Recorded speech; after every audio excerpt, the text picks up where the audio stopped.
Hi guys, हमारे channel ज्ञान सागर में आपका स्वागत है। तो दोस्तों, कल हमने आपको ब्लड कराया था, तो कंप्लीट तो नहीं हो पाया था क्योंकि ये एक बड़ा टॉपिक है और इससे काफ़ी हद तक क्वेश्चन पूछे जाते हैं। तो जितने भी क्वेश्चन बनते हैं वो हम सारे कराएंगे, चाहे वैसे दिन 2 लगे 3 लगे, इससे कोई फ़र्क नहीं पड़ता, लेकिन टॉपिक पूरी तरह कवर नहीं हो जब तक मज़ा नहीं आता है। चलिए कोई बात नहीं। अब हम आपको कल प्लाज्मा हमने बता दिया था, तो आज हम बताएंगे कणिकाएँ, जो कि रक्त का 40% भाग होता है। तो कणिकाएँ 3 बताई थी हमने, आपको कल लिखाया था। तो उनमें एक होती है आरबीसी, रेड ब्लड कार्पल्स, और एक होती है डब्ल्यूबीसी और एक होती है प्लेटलेट्स। तो पहले हम आपको आरबीसी को कंप्लीट कराएंगे, फिर डब्ल्यूबीसी, फिर प्लेटलेट्स। तो चलिए देखते हैं आरबीसी से किस प्रकार क्वेश्चन बनते हैं। पहला क्वेश्चन बनता है उससे, जो आरबीसी होती है उसे किस नाम से जाना जाता है, यानी उसे जाना जाता है एरिथ्रोसाइट के नाम से। और आरबीसी का जीवन काल होता है 120 दिन का। और आरबीसी की मनुष्य में संख्या होती है 50,000 प्रति घन mm। और आरबीसी का आकार होता है उभयांतल, और आकार होता है 7.2 मैक्रोन मीटर का। और उसकी जो आकृति होती है वो उभयांतल होती है। इस तरीके से क्वेश्चन बनते हैं। और एक क्वेश्चन ये भी बनता है कि आरबीसी में केंद्र नहीं होता है। चलिए, जिस प्रकार क्वेश्चन बनते हैं और जो हमें क्वेश्चन आते जाते हैं वो हम आपको करा देंगे। चलिए, आरबीसी, तो पहले तो हम इसकी फुल फॉर्म बताएंगे आपको। इसकी फुल फॉर्म होती है red blood carpals. Red blood carpals यानी कि लाल रुधिर कणिकाएं।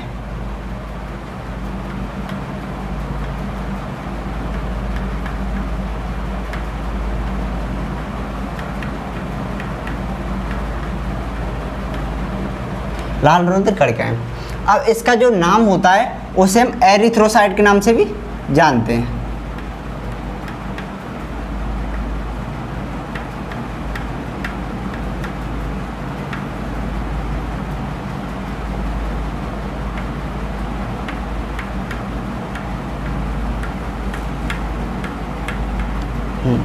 अब हम आपको बताते हैं कि इसका कार्यकाल कितना होता है, यानी कार्यकाल यानी कि जीवन काल।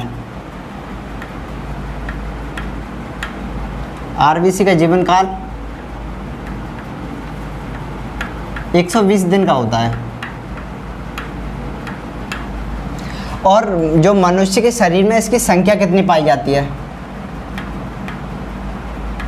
संख्या, तो इसकी संख्या पाई जाती है 50,000 प्रति घन mm। अच्छा, ये हमने इसकी संख्या बता दी। अब हम आपको बताते हैं कि इसका आकार कितना होता है। आकार, इसका आकार होता है 7.2 मैक्रोन मीटर। देखो, हमने इसका आकार बता दिया, इसकी आकृति बता देते हैं। जितने भी फैक्ट बनते, जितने भी इससे क्वेश्चन बनते, वो हम सारे बताएंगे क्रम से। तो इसकी आकृति होती है उभयांतल। तो हमने इसकी आकृति बता दी। अब अगला क्वेश्चन क्या बनता है कि यह आरबीसी जो होती है इसमें केंद्र नहीं होता है। आरबीसी में केंद्र नहीं होता है। और देखिए, जो आरबीसी होती है ये ऑक्सीजन की कमी होने पर इसकी मात्रा बढ़ती है। लेकिन क्यों बढ़ती है? क्योंकि इसका नाम होता है एरिथ्रोसाइट। क्या होता है कि ऑक्सीजन की कमी होती है तो एरिथ्रोट्रोपिन नाम का एक हार्मोन होता है, जिसकी मतलब ऑक्सीजन की कमी होने पर एरिथ्रोट्रोपिन नाम के हार्मोन का स्राव होता है। जब एरिथ्रोट्रोपिन नाम का हार्मोन का स्राव होता है तब एरिथ्रोसाइट की संख्या बढ़ती है। और एरिथ्रोसाइट क्या होता है? आरबीसी का दूसरा नाम होता है। तो हम आपको ये पॉइंट लिखा देते हैं, ऑक्सीजन की कमी होने पर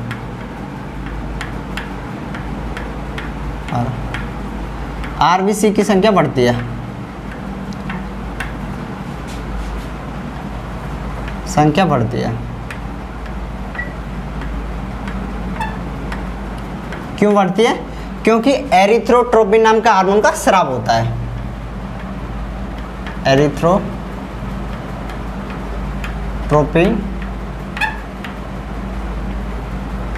हार्मोन का। देखिए मैंने जो हार्मोन है वो लिखा दिया है। अब हालांकि मैं साथ ही साथ बोलता चल रहा हूँ, इससे कि आपका कोई मन में डाउट नहीं रह रहा होगा। चलिए देखते हैं। और एक बात और बता देता हूँ, देखो ऑक्सीजन की कमी होने पर इसकी मात्रा बढ़ती है, ये तो मैंने आपको लिखा दिया, लेकिन एक तरीके से और बढ़ती है। यदि हम ऊंचाई या पर्वत पर चढ़ें तब भी आरबीसी की मात्रा बढ़ती है। और ऊंचाई या पर्वत पर चढ़ने पर भी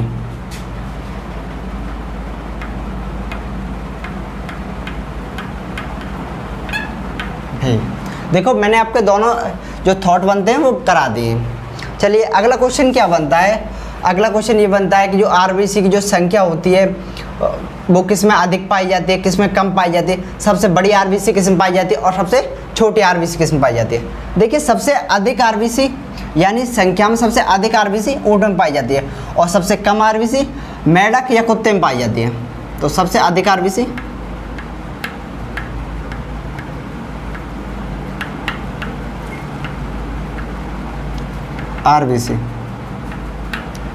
ऊंट में पाई जाती है।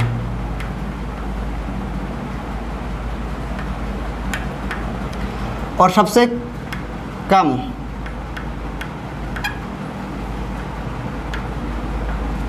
कम पाई जाती है मेंढक में, या बोल सकते हो कुत्ते में भी। अब मैं आपको बताता हूँ सबसे बड़ी आरबीसी किस में पाई जाती है, यानी कि सबसे आकार बड़ी। तो सबसे बड़ी पाई जाती है एक एगफी यूफा नाम का एक जीव होता है, एगफी यूफा। अब सबसे छोटी बता देता हूँ,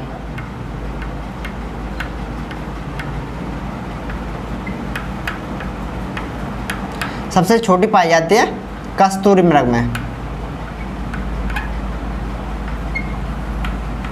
देखिए ये मैंने आरबीसी जो आरबीसी होती है उसके काफ़ी क्वेश्चन बता दिए। चलिए कुछ क्वेश्चन और हैं जो कि रह गए हैं,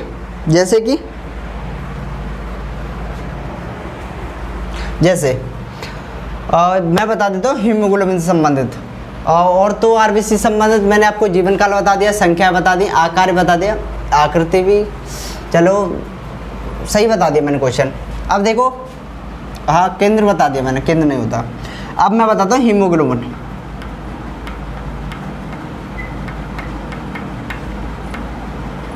देखिए मैंने आपको बताया था हीमोग्लोबिन एक प्रोटीन है जो कि रक्त में पाया जाता है और हीमोग्लोबिन कमी से एनीमिया नाम का एक रोग होता है। देखिए हीमोग्लोबिन यानी कि आयरन की कमी से एक रोग होता है। क्या रोग होता है वो? एनीमिया। कुछ भी बोल सकते हो आप, या तो हीमोग्लोबिन कमी से एनीमिया रोग होता है ये भी बोल सकते हो, और आयरन की कमी से एनीमिया रोग होता है ये बोल सकते हो। चलिए जब मैं इस रोग के बारे में बता ही रहा हूँ आपको तो ये भी बता देता हूँ कि आयरन का जो क्रम होता है वो किस में अधिक पाया जाता है और किस में कम पाया जाता है। देखिए आयरन सर्वाधिक पाया जाता है मेथी में, उससे कम पाया जाता है पुदीना में, उससे कम पाया जाता है पालक में, उससे भी कम पाया जाता है सेब में।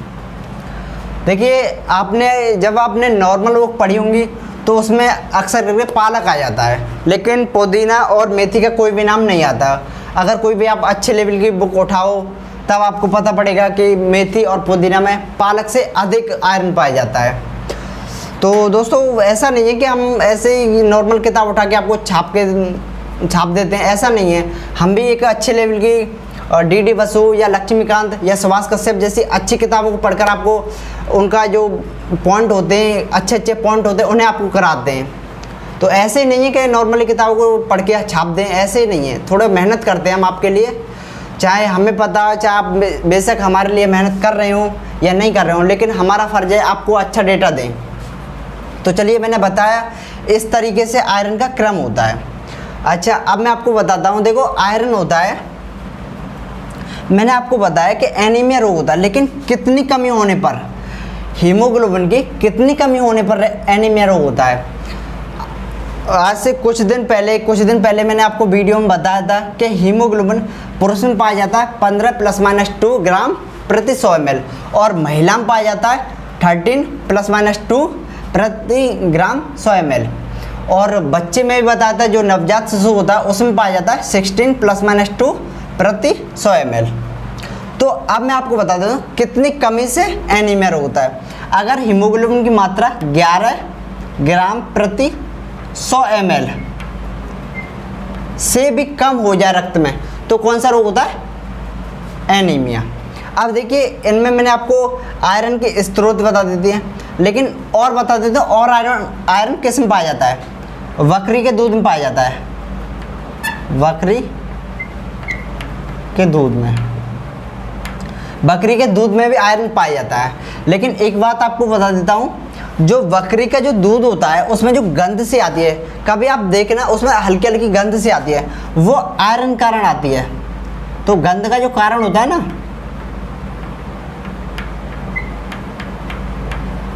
गंध का जो कारण होता है वो आयरन होता है। चलिए, जब मैंने आपको गंध का कारण बताया या फिर ये बताया कि बकरी के दूध में आयरन पाया जाता है, तो मैं आपको लगे हल्ला ये भी बता देता हूँ कि जो बकरी का जो खून होता है उसका तापमान सर्वाधिक होता है। बकरी के खून का ताप 39 डिग्री सेल्सियस पाया जाता है, होता है।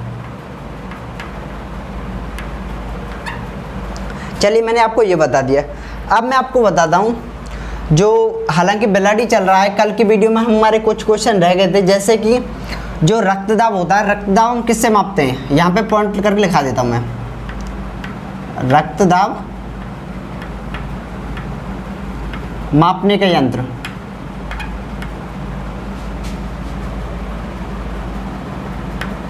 तो रक्तदाब मापने का जो यंत्र होता है वो होता है हमारा स्फिग्नो मैनोमीटर।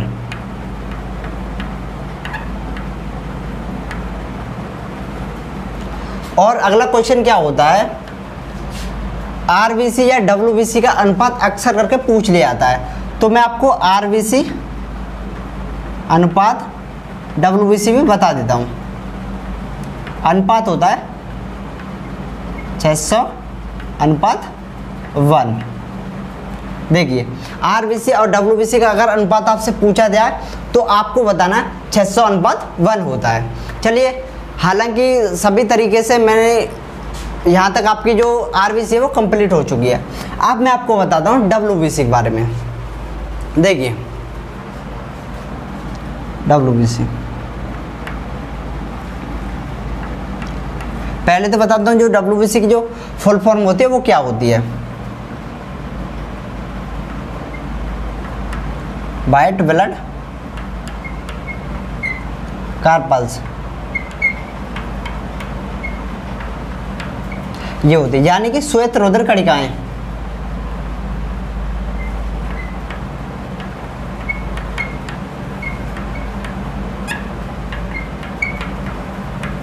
कणिकाएं। देखिए, अब मैं आपको बताता हूँ, जो डब्ल्यूबीसी, जैसे मैंने आपको बताया था आरबीसी को एरिथ्रोसाइट कहा जाता है, ऐसे ही डब्ल्यूबीसी का भी एक उपनाम होता है, वो होता है ल्यूकोसाइट।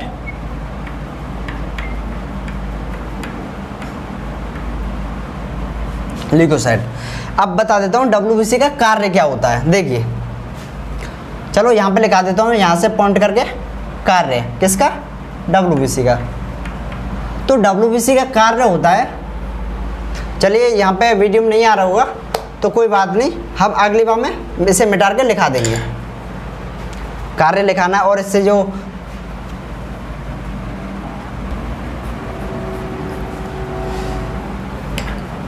तो देखिए दोस्तों, अब हम इसका कार्य बता रहे थे WBC का, तो यहाँ से स्टार्ट करते हैं।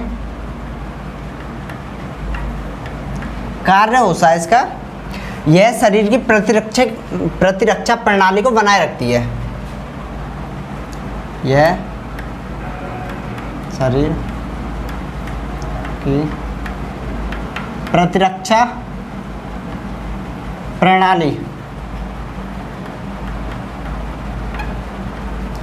को बनाए रखती है।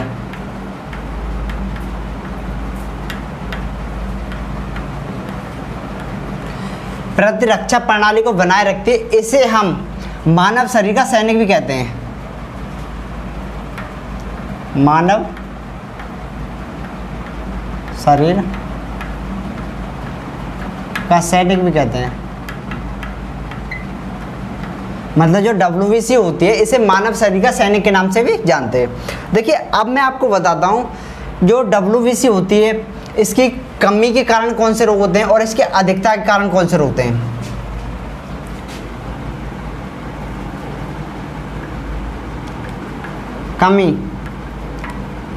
कमी से एक ल्यूकोमेनिया नाम का रोग होता है, ल्यूकोमेनिया।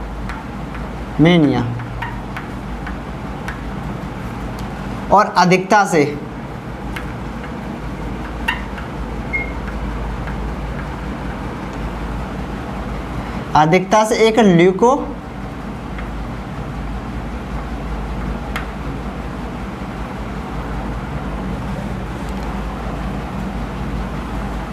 और अधिकता से एक रोग होता है ल्यूकीमिया।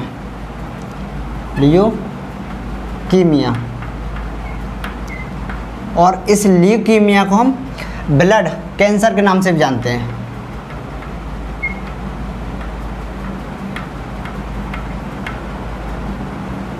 ब्लड कैंसर के नाम से भी जानते हैं। देखो, WBC की कमी से रोग बता दिया मैंने आपको और इसके अधिकता से रोग बता दिया। चलिए, अब क्या क्वेश्चन बनता है इसे, जो WBC होती है इसे दो भागों में बांटा गया था। एक होता है ग्रेनुलोसाइट और एक होता है एग्रेनुलोसाइट। इसे दो भागों में बांटा गया है।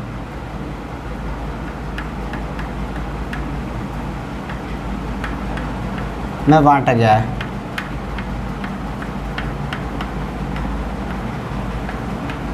एक होता है हमारा ग्रेनुलोसाइट,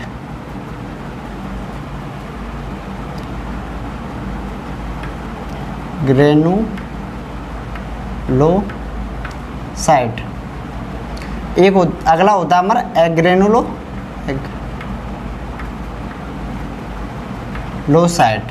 देखिए, ये दो भागों में से बांटा गया है, लेकिन इन्हें भी कई भागों में बांटा गया। जैसे कि जो ग्रेनुलोसाइट होती है यह कणिका युक्त होती है, कणिका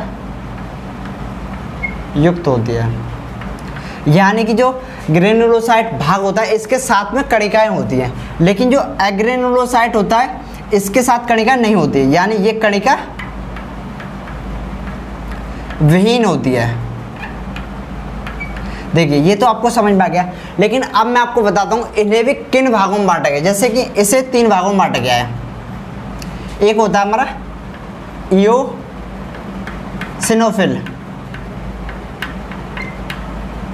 इनके मैं आपको कार्य भी बताऊंगा। दूसरा होता है हमारा वैसोफिल,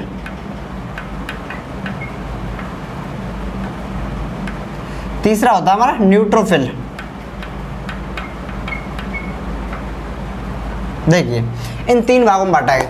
मैं आपको इन तीन भागों के कार्य बताऊंगा। जैसे कि जो वैसोफिल, देखो इससे तो क्वेश्चन नहीं आता है, लेकिन वैसोफिल होता है यह एलर्जी को, जो शरीर में हमारे जैसे एलर्जी होती है त्वचा पर, उसे नष्ट करता है, उसे यानी खत्म करता है। एलर्जी को ख़त्म करता है। तो इसका मतलब आप समझ गए होंगे। और जो न्यूट्रोफिल होता है, यानी न्यूट्रोफिल होता है, वो हमारे शरीर से जीवाणुओं को नष्ट करता है।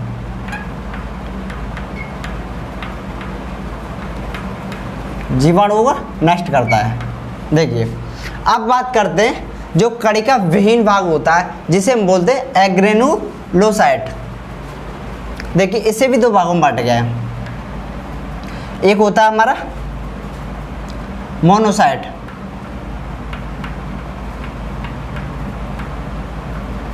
और एक होता है हमारा लिम्फोसाइट।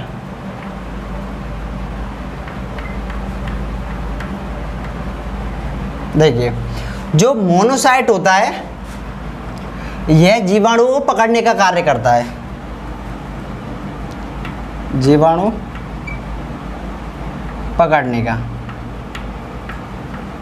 तो इससे आप समझ गए होंगे ये जीवाणु पकड़ने का कार्य करता है। और जो लिम्फोसाइट होता है इसे भी दो भागों में बांट गया है। एक होता है हमारा टी लिम्फोसाइट,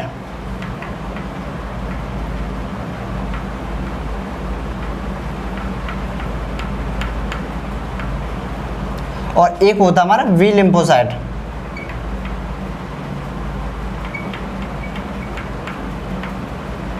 देखिए अब मैं आपको बताता हूँ, आपने सुना होगा एक बीमारी होती है जिसका नाम है एड्स, और ये किस वायरस के कारण होती है? तो ये होती है HIV वायरस कारण।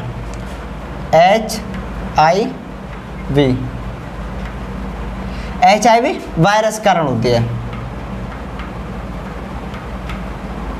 तो ये तो आपको पता होगा, लेकिन मैं आपको बता देता हूँ इस HIV वायरस का यहाँ पे क्या महत्व है। जो ये होता है ना, सर्वप्रथम जो टी लिम्फोसाइट होती है, जो कि एक वाइट ब्लड होती है, वाइट ब्लड कार्पल्स का एक भाग होती है टी लिम्फोसाइट, ये सर्वप्रथम इन पर अटैक करता है। जो HIV वायरस होता है, यानी कि एक बहुत ही खतरनाक बीमारी होती है एड्स, जो कि HIV वायरस के कारण होती है। तो HIV वायरस सर्वप्रथम टी लिम्फोसाइट को नष्ट करता है। ऐसे ही वी लिम्फोसाइट से क्या क्वेश्चन बनता है? एक रोग होते हैं स्मृति रोग, सुना होगा आपने। तो यह क्या करती है, जो वी लिम्फोसाइट होती है, जो स्मृति के रोग होते हैं उन्हें खत्म करती है, खत्म करती है। मैंने हालांकि लिख दिया, आपको समझ में आ रहा होगा।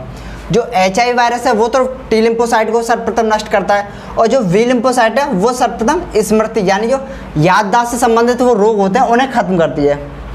देखिए ये हमारा हो गया WBC, यानी कि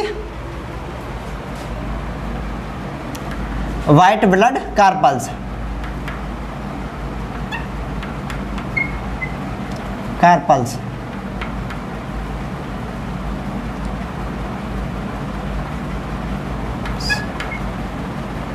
वाइट ब्लड कार्पल्स यानी कि श्वेत रुधिर कणिकाएं। अब मैंने आपको WBC भी कंप्लीट करा दिया, लेकिन अब रह गया हमारा प्लेटलेट, जिससे कि ज़्यादा कुछ तो नहीं, लेकिन 4 या 5 समथिंग क्वेश्चन आते हैं, जो कि मैं आपको यहाँ पे करा देता हूँ।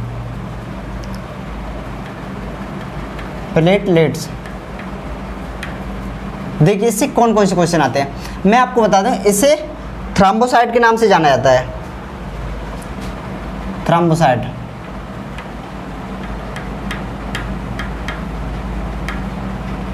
इसे थ्रोम्बोसाइट के नाम से जाना जाता है। और इसकी जो पहले इसका कार्य बता देता हूँ आपको।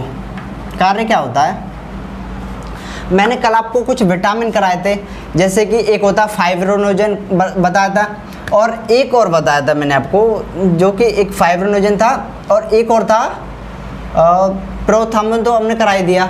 हाँ प्रोथर्मिन। तो देखो ये क्या होता है, जो थ्रोम्बोसाइट होता है, हाँ थ्रोम्बोसाइट होता है, यह सर्वप्रथम जो हमारा मैंने आपको बताया था कल, जो रक्त का थक्का जमता है ना, थक्का जमना, तो वही बनाने में सहायक है। यह रक्त का थक्का जमाता है। देखिए यह रक्त का थक्का जमता। अब मैं आपको बता दूं इसकी संख्या कितनी होती है शरीर में।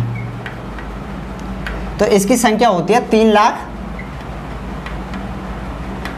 प्रति घन mm। संख्या बता दी। अब मैं आपको बताता हूँ जो इसका जो जीवन काल होता है वो कितना होता है। तो इसका जीवन काल होता है 7 से 10 दिन का। देखिए मैंने आपको आज की क्लास में आरबीसी, डब्ल्यूबीसी और प्लेटलेट्स, ये सारे जो होती हैं हमारी जो कणिकाएं होती हैं वो सभी अब मैंने आपको कंप्लीटली करा दी हैं। तो दोस्तों उम्मीद है आपको अच्छे से समझ में आ गया होगा। अगर आपको नहीं भी समझ में आता, कहीं पे आपका डाउट रह जाता है, तो आप हमें कमेंट सेक्शन में कमेंट करके बता सकते हैं। तो दोस्तों चलिए विदा लेते हैं, और कल हमारा टॉपिक शायद यही रहेगा, क्योंकि इससे अभी भी काफ़ी हद तक क्वेश्चन रह जाते हैं। जैसे कि सर्वाधिक हमारा ब्लड ग्रुप कौन सा मिलता है, और इस देश में कौन सा सर्वाधिक ब्लड ग्रुप पाया जाता है, सर्वदाता ब्लड ग्रुप कौन सा होता है, सर्वग्रामी कौन सा होता है, और O negative, O positive, antigen, antibody और रक्त समूह है। ये सभी क्वेश्चन, इसमें बहुत लंबा टॉपिक है जो कि मैंने आपको पहले ही बताया था। चलिए वो हम कल की वीडियो में आपको कंप्लीट करा देंगे। धन्यवाद।